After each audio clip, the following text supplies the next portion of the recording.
Tommy Robinson is back criticizing the radical Islam that's growing in the UK. Let's take a look at this clip from the Oxford Union. I'm Tal the Traveling Clad, your favorite Zionist prince. Not feeling safe in your hometown. Well, I am from Rotherham, and we were shocked and disgusted by everything that happened.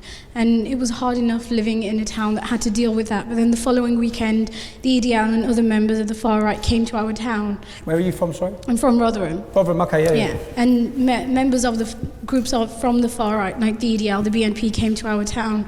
And we had to lock ourselves away in our houses, people who were Pakistani or Muslim, because they didn't feel safe in their town. 2 streets away from my house, the EDL, members of the EDL and these groups were smashing shop windows and cars. My dad was assaulted because he was a Muslim taxi driver by men who identified themselves as members of these groups. And my question to you is that you talk about Muslim extremism, as you should, because it is a problem. I'm not denying that it is, but you don't mention attacks from members of the far right that attack other people, or members from the far right that go around thinking it's acceptable to physically harm others. You focus on Muslims, you place the onus on Muslims to speak out, which Muslims do speak out, and I think that they should, but you don't focus on these groups that do this. You don't talk about how these groups aren't representative of the EDL or other groups as a whole. I know that you've left the EDL now, but when you were a member, you didn't, and I just feel like there are tensions on both sides, and both sides should be held accountable, but There are, but I think to compare...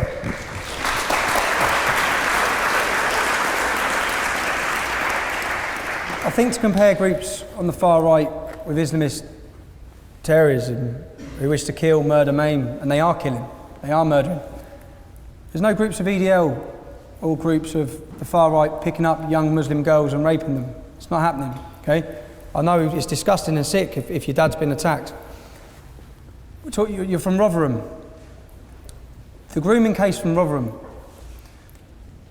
A local councillor, Muslim, went to court and gave a character reference for the groomers. He gave a character reference. The ex-mayor, who's a Muslim, went to court and gave a character reference. After that court case, once those men were convicted for rape, disgusting, sickening crimes against kids, there was no outcry. I'm not trying to justify any of it. I'm just trying to... I remember looking at it and thinking, hold on, a councillor who's gone to court and gave a character reference for a paedophile who's raped a kid, and he ain't lost his job. And yet, when you say I don't speak out, I actually hate the far right, the real far right, as we've seen, who the far right I see as the far right. And I think it's right to bracket every people who are critical of Islam as an ideology.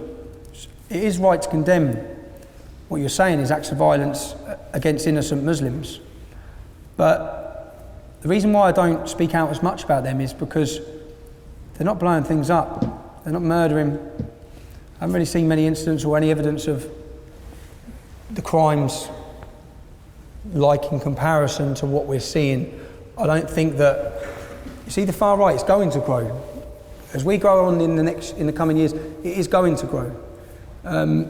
You will eventually see an attack from the far right on innocent Muslims, whether it be a mosque.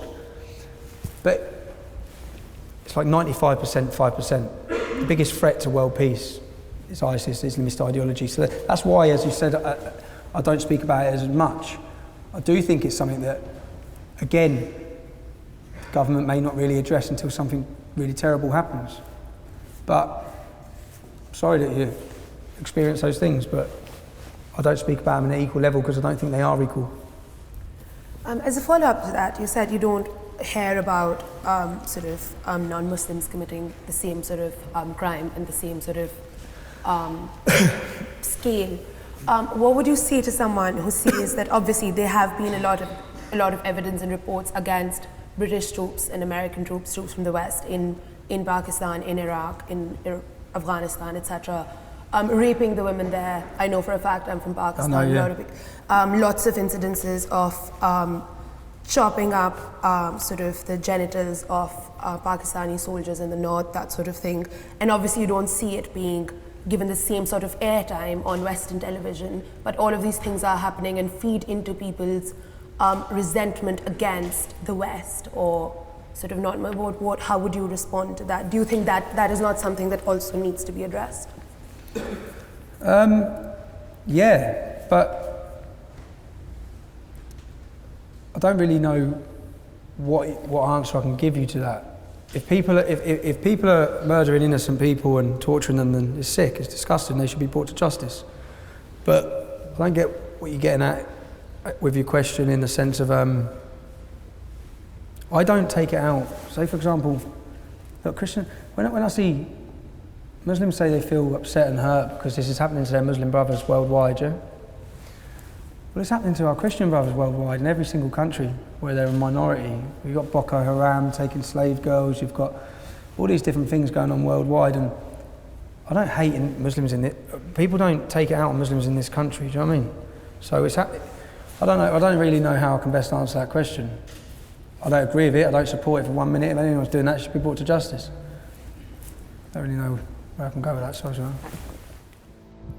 I have to say, it's such a shitty talking point to bring up. I'll give Tommy Robinson a good talking point there.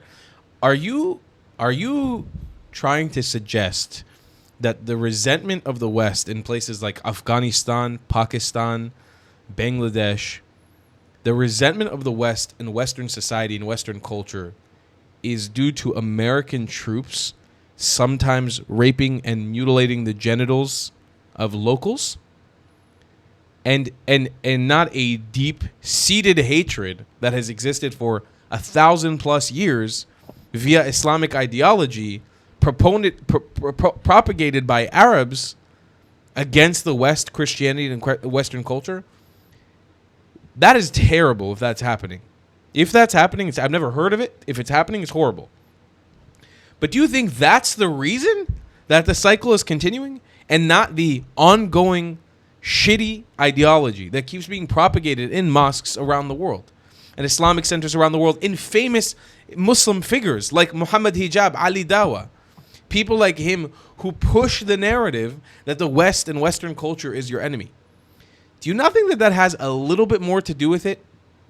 Do you not think that the legacy of Islamism and Arabism in this region maybe has more to do with it than random American and Western soldiers attacking unfortunate West, if that's again happening, random Muslims in the countries where they are doing operations or have joint cooperation? I don't know. I feel like that's a valid question to ask. I'll see you guys next one. Love you long time. Goodbye, clats.